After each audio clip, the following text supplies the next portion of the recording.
अतिथि देवो भव। ये लाइन मैंने इसलिए बोला क्योंकि जब सब्सक्राइबर्स आपसे कुछ रिक्वेस्ट करते हैं तो इट्स आवर ड्यूटी कि उन तक सही इन्फॉर्मेशन पहुंचाया जाए through our videos. So welcome back to my channel study with Sagarika. So आज का भी वीडियो कुछ इसी टॉपिक पे है। एक सब्सक्राइबर को बहुत ज़्यादा क्वेरीज है रिगार्डिंग बीपीएससी एंड उससे रिलेटेड बहुत सारे क्वेश्चंस उनके माइंड में आ रहे हैं। अब एज अ बिगनर ये एक बहुत ही कॉमन सा चीज़ है कि क्वेश्चंस बहुत सारे आएंगे, बट सही टाइम पे अगर कोई थोड़ा सा भी गाइड कर दे एज ए एल्डर सिस्टर या फिर कुछ भी बोल लो, ठीक है, दीदी बोल लो, कुछ भी बोल लो, तो मुझे बहुत खुशी होगी कि मैं अगर किसी भी तरह से आपका किसी भी तरीके का हेल्प कर पाऊँ। सो मैंने कुछ क्वेश्चंस यहाँ पे शॉर्टलिस्ट कर लिया है। आप देख सकते हो कुछ क्वेश्चंस जो कि इन्होंने मैं नाम नहीं लूँगी बट इन्होंने कुछ क्वेश्चंस मुझे दिए हैं जिसको मुझे ऑब्वियसली टैकल करना है। मैं बताती हूँ अब एक एक करके। सो इनका पहला क्वेश्चन है कि सब्जेक्ट्स को एक साथ पढ़े या वेटेज के हिसाब से पढ़े। तो मुझे ये क्वेश्चन काफ़ी अच्छा लगा, मतलब कि ये जो क्वेश्चन है ना, पर्सनली दिस वन जो फर्स्ट क्वेश्चन है कि एक साथ एक सब्जेक्ट को पढ़े या एक साथ 4 सब्जेक्ट पढ़े, अलग अलग पढ़े, कब पढ़े, ये बहुत ही एक इम्पॉर्टेंट क्वेश्चन है। क्योंकि पढ़ने के लिए आपको सब बता देते हैं लेकिन कैसे पढ़े इसके बारे में कोई नहीं बताता क्लियरली। मैं भी बहुत ज़्यादा प्रॉब्लम फेस की थी इसी चीज़ में, बट लेटर ऑन जब मैंने खुद से ढूंढना शुरू किया तो इसका आंसर भी मुझे मिला and I want to share it with you guys. So देखो, अगर बात करें पढ़ाई की तो सबसे पहले तो ऐसे कभी मत करना कि एक सब्जेक्ट को आप एक एक महीना दे रहे हो या एक सब्जेक्ट को पढ़ते जा रहे हो हफ्तों भर। एक पॉइंट ऐसा आएगा कि शुरू आप बहुत तेज़ी से करोगे। एक ग्राफ होता है ना, शुरू एकदम तेज़ी से होता है और बाद में जाके आप कुछ देर ठीक ठीक रहते हो एंड देन आपका डाउनफॉल शुरू होता है। जहां आपका डाउनफॉल शुरू हुआ आपका मोटिवेशन लेवल एकदम नीचे, आपको सब्जेक्ट से नफरत हो जाएगा, आप बीच में छोड़ के फिर आप दूसरे सब्जेक्ट में जंप कर जाओगे, फिर बहुत दिनों बाद वापस उस सब्जेक्ट में आओगे और फिर वहां पे आप एक ट्रैप में फंस जाओगे। तो इस चीज़ को अवॉइड करने के लिए आप क्या करो, सुनो। सबसे पहले मैं शुरू करती हूँ ट्यूसडे से। मंडे क्यों नहीं इस पर मैं आती हूँ, बट ट्यूसडे से शुरू करो। बीपीएससी हो या यूपीएससी हो, कोई भी एग्जाम हो, डजेंट मैटर, बट ट्यूसडे को आपको पढ़ना है हिस्ट्री।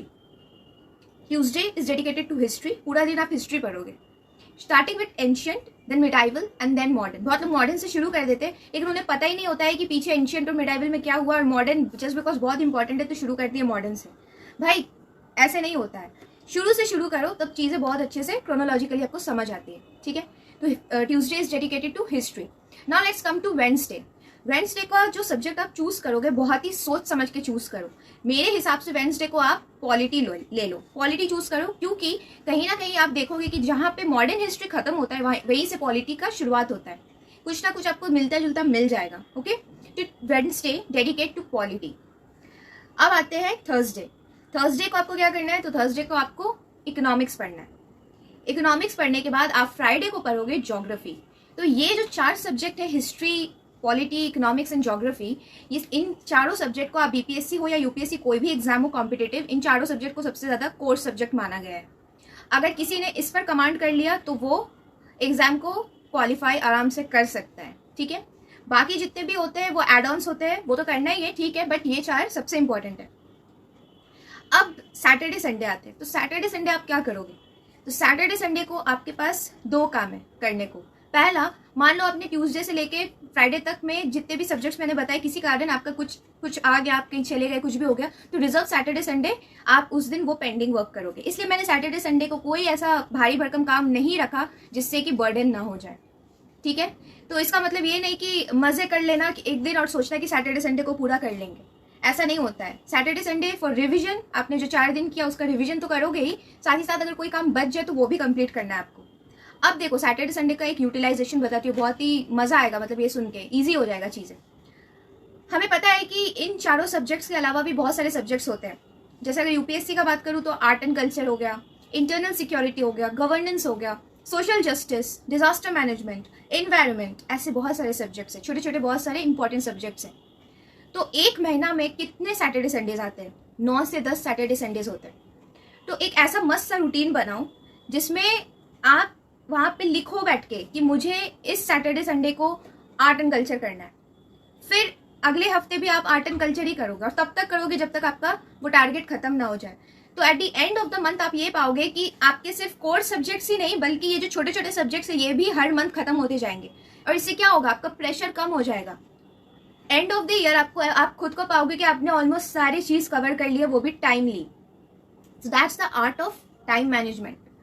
ऐसे जब जो मन कर रहा है पढ़ लिए, जब जो जी में आ रहा है कर रहे हो, ऐसे नहीं होता है. ऐसे तो कुछ नहीं मिलने वाला, बस टाइम वेस्ट होगा and years by years waste होगा. इन चीज़ों को समझने में मुझे काफ़ी टाइम लगा, बट आपको इजीली समझा दूँ, अगर आप समझ जाओ तो आपका बहुत टाइम बचेगा. सो प्लीज़ ध्यान से सुनना, पढ़ने का रियल तरीका यही है. वैसे अगर आपको बहुत ज़्यादा कन्फ्यूजन हो रहा है कि कौन सा टॉपिक पढ़े, कैसे पढ़े, तो मेरा टेलीग्राम चैनल है स्टडी विद शागोरिका, मैं इसका लिंक दे दूंगी डिस्क्रिप्शन बॉक्स में. आप वहाँ पे उस चैनल को ज्वाइन कर लो और वहाँ की जो फाइल सेक्शन होते हैं वहाँ पे जाके देखो. वहाँ पे मैंने एक मतलब पोस्ट करके रखा है एक पूरा रूटीन, उस पर पूरा टॉपिक वाइज सेग्रीगेटेड है अलॉन्ग विद डेट. वैसे वो जुलाई 1 से था, लेकिन आप उसको कभी भी यूज़ कर सकते हो क्योंकि उस पर टॉपिक सेग्रीगेटेड है. तो ये तो हुआ फर्स्ट क्वेश्चन का आंसर कि वेटेज के हिसाब से पढ़े या किसके हिसाब से. नहीं, आप पढ़ो इसी तरह, मतलब सब्जेक्ट को डे वाइज आप डिवाइड कर लो एंड फिर उस तरह से पढ़ो. अब मैंने एक मंडे को छोड़ दिया था, तो मंडे को आप क्या करोगे, मंडे को आप करंट अफेयर्स करोगे. पूरे हफ्ते का करंट अफेयर्स मंडे को रिवाइज करोगे, 2 बार करके रिवाइज करोगे. एक चीज कभी नहीं छोड़ना है. अगर मैं कह रही हूँ कि ट्यूसडे को आप हिस्ट्री पढ़ोगे, तो डैट डजंट मीन कि आप ट्यूसडे को सुबह से लेकर रात तक सिर्फ हिस्ट्री पढ़ोगे. 2 चीज हमेशा इसके साथ कांस्टेंट होनी चाहिए. फर्स्ट इज आपका करंट अफेयर्स, जो न्यूज़पेपर आप पढ़ते हो या फिर मैगजीन जो पढ़ते हो, and second is your optional. क्योंकि न्यूज़पेपर मतलब जो करंट अफेयर्स और जो ये ऑप्शनल होते हैं ना, इससे आप एज ले सकते हो बाकियों से. बाकी सारे सब्जेक्ट सबको ही पढ़ेंगे, लेकिन इन दोनों पे एज मिल सकता है आपको एग्जाम में. तो ये जितना स्ट्रांग होगा आपका एग्जाम में क्वालिफाई करने का चांसेस उतने हाई. तो ये 2 चीज तो आप पढ़ोगे. तो आपने ट्यूसडे से लेकर संडे तक करंट अफेयर्स किया और मंडे को सिर्फ और सिर्फ कुछ नहीं करना. मंडे को leave optional, leave any GS subject. Monday को आपका होगा कि मुझे सिर्फ करंट अफेयर्स रिविजन करना है, बस. ऐसे रूटीन को फॉलो करो. देखो आंसर राइटिंग का बाद में आएगा, ये बिगिनर्स के लिए. आंसर राइटिंग पे आप मंडे को कर सकते हो. आप लो 5 आंसर लिखो यार, जो हर दिन हफ्ता एक नहीं लिख के आप 5 आंसर मंडे को लिखो. मंडे आपके लिए एक बहुत ईजी गो डे होगा, बहुत ही ईजी डे होगा जिसमें आपको सिर्फ रिवाइज करना है. उसके अलावा आपको बस आंसर्स लिखना है, अगर आप उस स्टेज तक पहुंच चुके हो तो. अब मैं बात करती हूँ इनके सेकंड क्वेश्चन का. इन्होंने पूछा है कि ज्योग्राफी के लिए कौन सा बुक ऑप्ट करे, एनसीईआरटी काफ़ी है क्या. ज्योग्राफी के लिए कौन सा बुक ऑप्ट करे, तो अगर मैं मतलब ये जो स्टूडेंट है ये बीपीएससी के लिए ये पूछ रहे हैं, तो बीपीएससी के लिए ज्योग्राफी में सबसे पहले आप एनसीईआरटी शुरू करो क्लास 6 से लेकर 12 तक. जैसा आपने बताया कि आपको नेक्स्ट ईयर एग्जाम देना है, तो आपके पास काफ़ी टाइम है. आप 6 से लेकर 12 तक के एनसीईआरटी शुरू में पढ़ो. सेकंड, सिर्फ एनसीईआरटी काफ़ी नहीं होता है, क्योंकि reading between the lines NCERT में बहुत ज़्यादा ज़रूरी है. भले ही 6th क्लास आपको कितना छोटा लगे, बट ट्राई करो उसे पढ़ने का, ठीक है. एंड धीरे धीरे, स्पेशली मैं बता देती हूँ क्लास 9th एंड 11th बहुत इंपॉर्टेंट है ये 2 बुक. तो इन्हें अच्छे से करो, ठीक है, 9th एंड 11th. उसके बाद आप क्या करो कि Lucent. Once you are complete with NCERT खत्म करने के बाद जंप टू लूसेंट. लूसेंट एक ऐसा बुक है जो मतलब किसी भी दूसरे मतलब other than UPSC competitive exam के लिए बहुत ही वो अच्छा बुक है. पीसीएस के लिए तो वो बहुत ही अच्छा बुक माना जाता है. तो लूसेंट से आप ज्योग्राफी कंप्लीट करो, ठीक है. एंड अगर आपको स्टेट स्पेसिफिक ज्योग्राफी पढ़ना है, वैसे पढ़ना तो पड़ेगा ही, क्योंकि बिहार का एग्जाम दोगे तो बिहार रिलेटेड ज्योग्राफी से क्वेश्चन पूछे जाएंगे. बिहार का मिनरल्स, बिहार का सॉइल, बिहार का फॉरेस्ट सिस्टम, जो भी बिहार रिलेटेड आपसे पूछे जाएंगे.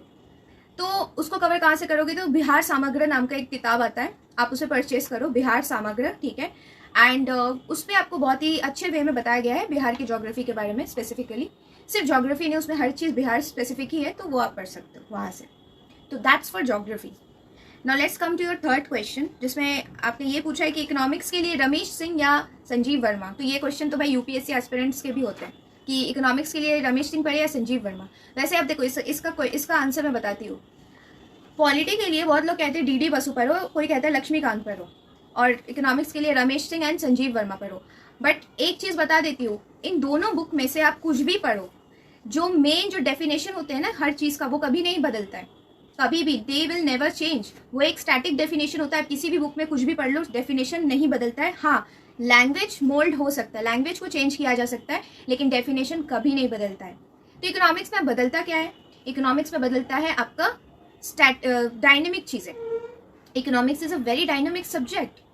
डेफिनेशन जनरली आप कम पूछे जाते हैं, रादर जो डे टू डे लाइफ में जो ऊपर नीचे हो रहा है, जीडीपी, रेपो रेट, ये सब जो होते रहता है, ये सब ज़्यादा इंपॉर्टेंट है. तो इकोनॉमिक्स के लिए आप क्या करो, आप रमेश सिंह ले लो या संजीव वर्मा ले लो, डजेंट मैटर। पहले तो थोड़ा सा नॉलेज गेन करो पीछे का कि आखिर ये सब चीज़ें है क्या, तभी आपको करंट अफेयर्स भी समझ आएंगे, ठीक है। तो मैं बता देती हूँ, अगर आप मुझसे पूछ रहे हो तो मैं रमेश सिंह पढ़ती हूँ। ऐसे देख लो यहाँ पे रखा भी हुआ है Ramesh Singh, see this book. So I opt for Ramesh Singh, doesn't matter, आप कोई भी बुक ले लो। मैंने इसे कंप्लीट किया पहले, 20 समवेयर 18 to 20 चैप्टर्स होते हैं, उसे कंप्लीट करो अच्छे से। कंप्लीट करने के बाद आप थोड़ा छोटा छोटा नोट्स बना लो, एवरीडे थोड़ा थोड़ा छोटा छोटा नोट्स आपका होना चाहिए आपके पास। उसके बाद आप बस और बस करंट अफेयर्स पे ध्यान दो, आपका काम बन जाएगा।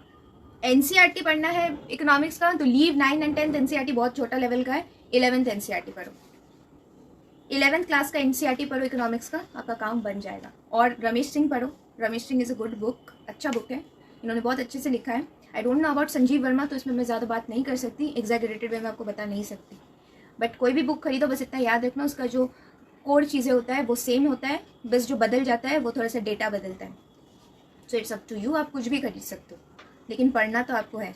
रमेश सिंह हो या संजीव वर्मा, में पढ़ेंगे सब कोई, लेकिन एज उन्हें मिलेगा जिन्होंने वर्क किया है अपने करेंट अफेयर्स पे। सो ध्यान देना इस पे। और आपका फाइनल क्वेश्चन ये है कि budget survey is enough for economics. So सिर्फ बजट और सर्वे से कुछ नहीं होगा, it's not enough for economics, but yes budget and survey is an important part of economics. वो एक इम्पॉर्टेंट पार्ट है। एवरी ईयर क्वेश्चंस इस तरह से बीपीएससी में पूछते हैं कि आप सोच भी नहीं सकते हो, मतलब कि डायरेक्ट ऐसे पूछ लेंगे कि बताओ कि कितने फंड्स एलोकेट किए गए थे मान लो हेल्थ डिपार्टमेंट में 2022 ये फाइनेंशियल ईयर में, या एजुकेशन डिपार्टमेंट में कितने फंड्स एलोकेट किए गए हैं, या कितना टोटल बजट ही एलोकेट किया गया है। They will ask you the exact figure, so be prepared with the exact figure in case of BPSC. And if you are planning for UPSC, then UPSC is very analytical. They will never ask you a very particular question or particular statistic part. They will never ask you that. उन्हें बस थोड़ा मोटा मोटा figure तक चल जाएगा बस। UPSC और बीपीएससी में यही तो फर्क है। यूपीएससी चेक करता है कि आपने चीज़ों का डेप्थ जो होता है, कितने अंदर तक आप जाके चीज़ों को पढ़े और समझे हो। वही बीपीएससी का बात करें तो बीपीएससी उतना ज़्यादा ऐसा नहीं करता है, जितना है बस उतना ही वो पूछते हैं। तो बीपीएससी के केस में सबसे ज़्यादा इंपॉर्टेंट रोल प्ले करता है आपका previous year question paper. Questions repeat होने के काफ़ी चांसेस रहते हैं। एवरी ईयर देखा गया है कि क्वेश्चंस रिपीट होते हैं। आप प्रीवियस ईयर के क्वेश्चंस को बना लो, आपके आधे काम वहीं पे सॉल्व हो जाते हैं। So that's all for today guys. जिनके लिए ये था, आई होप आपको आपका जवाब मिल गया होगा। एंड अगर आपको अच्छा लगा हो तो आप कमेंट करके प्लीज़ ज़रूर बताना। And do like, share and comment and please subscribe to my channel. और इसी तरह से प्रिपरेशन करते रहो गाइस। एंड अगर आपको कोई भी प्रॉब्लम हो, कोई भी क्वेरीज हो इसी तरह से, you can ask me, I will make one dedicated videos for such topics. So stay tuned guys and have a nice day.